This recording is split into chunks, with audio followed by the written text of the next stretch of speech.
Hello, Mr. Cove here, and today I want to talk about Welcome to Derry, episode 7. So before we start, for the handful of people who have watched these reviews, I need to apologize. I could have sworn that I read that these seasons for Derry would be 10 episodes each season, but this season is 8 and probably 8 for the other ones as well. So my predictions were based on that and helped me be even more off than I would have been here. So anyone expecting 10 episodes, my bad. Next week is the season finale, although in a lot of ways this episode felt like a finale in its own right. So let's go ahead and get to it with this episode. There's a lot in this episode, so instead of breaking it down in importance, better to just go chronological here because a lot of stuff is happening. First, we get to see Pennywise, the dancing clown, aka Ingrid's dad, 2 cycles ago, doing his thing. We get to see some interactions with them both together, and then we see it watching them from a distance. It lures Bob away towards the end of the day, and it's assumed he's killed there by it. It says something along the lines of kids are drawn to you, making it clear why it chooses his form as Pennywise after this. There's a scene with kids mobbing him earlier, and it makes sense that it would think it's a pretty good idea to mimic him. Next, we see the lynch mob that's at the spot. They enter and tell them to give them Hank, and they'll leave peacefully. Hank ends up coming out and is willing to turn himself over to keep the peace for the rest of the people there. The military guys aren't having it, though, and they pull out all their guns.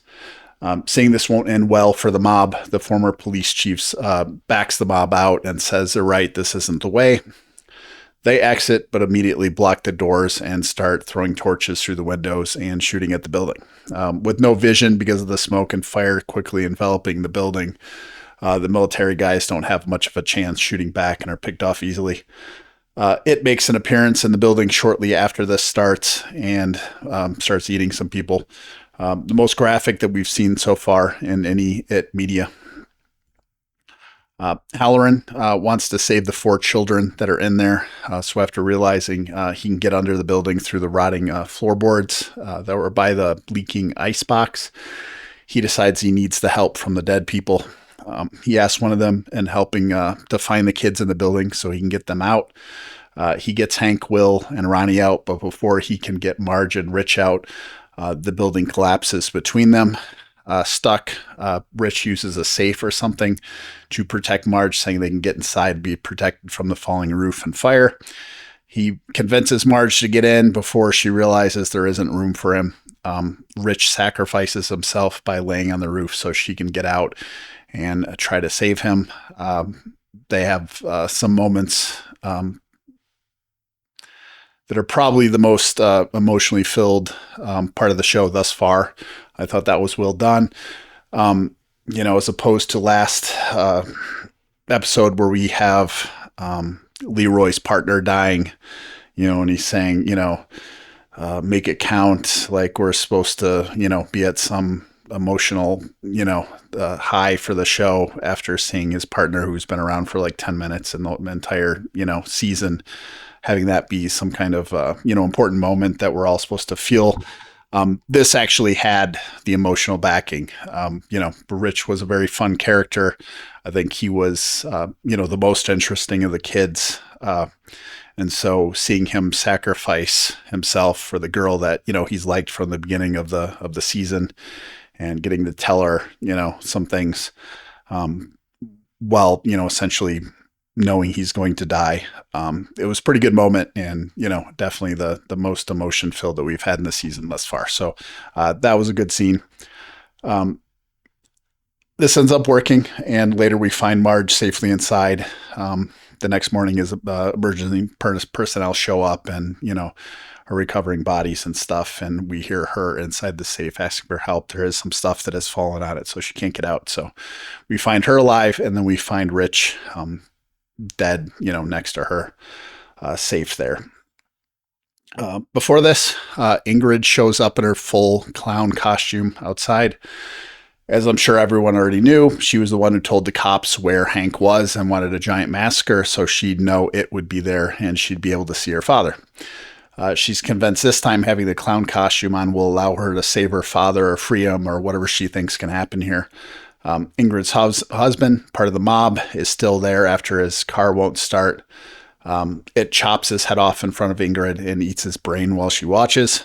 Unfazed because her husband was a giant asshole, she's happy to see him, and it plays along, telling her she's a good girl and gives her a hug.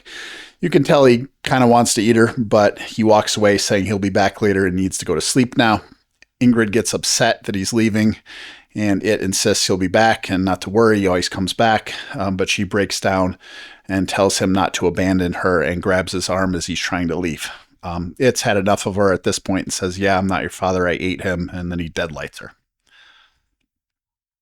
Next morning, Will's parents show up, and Charlotte takes Hank to Rose to try to get him to safety, to Canada, now that he's assumed dead, since Rose has some, connection to Canada and stuff. They think maybe, she can help him get over the border. Will heads back home.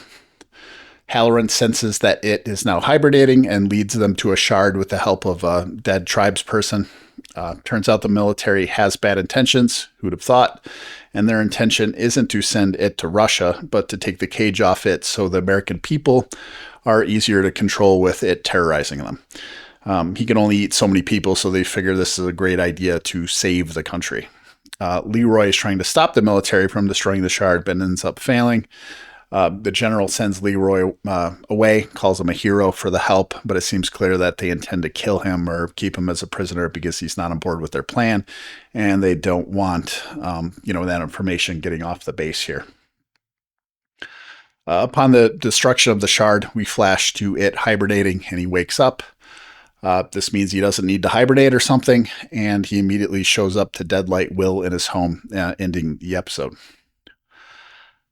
So that's a lot. A lot of stuff happened this episode. Let's go over what we know from this being a prequel.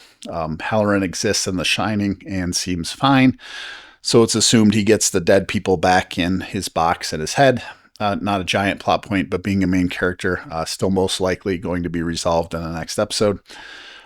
It doesn't exist outside of Derry, in the future. So we know that the military does not succeed in unleashing it to the rest of the country or maybe even the world.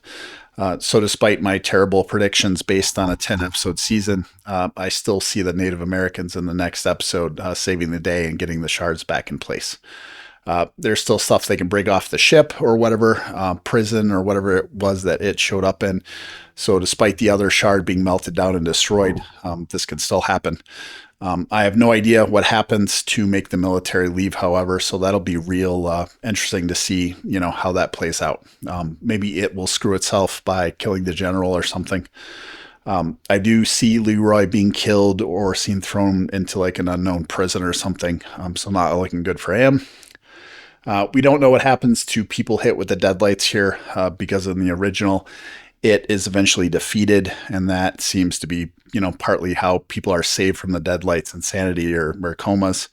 So since none of that is happening anytime soon, it's not clear how Will and Ingrid will be from here on out. I'm assuming comatose or insane for the remainder of their years. Lily still has the shard, so it may just be that the Native Americans use that one and rebury it to contain it again as well. I'm guessing she lives and just is sent to Juniper again for good this time. The shard doesn't seem to be helping her mental state, and she's pretty out of it, so I could see that being her fate as well.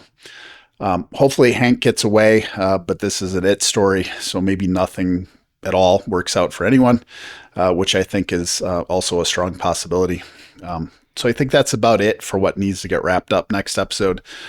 This one had the most going on by far this season, so it was definitely a great episode. If you all have any predictions or thoughts, though, I'd love to hear them in the comments. As always, thanks for watching, and I'll catch you guys next week for the season finale. Talk to you guys later.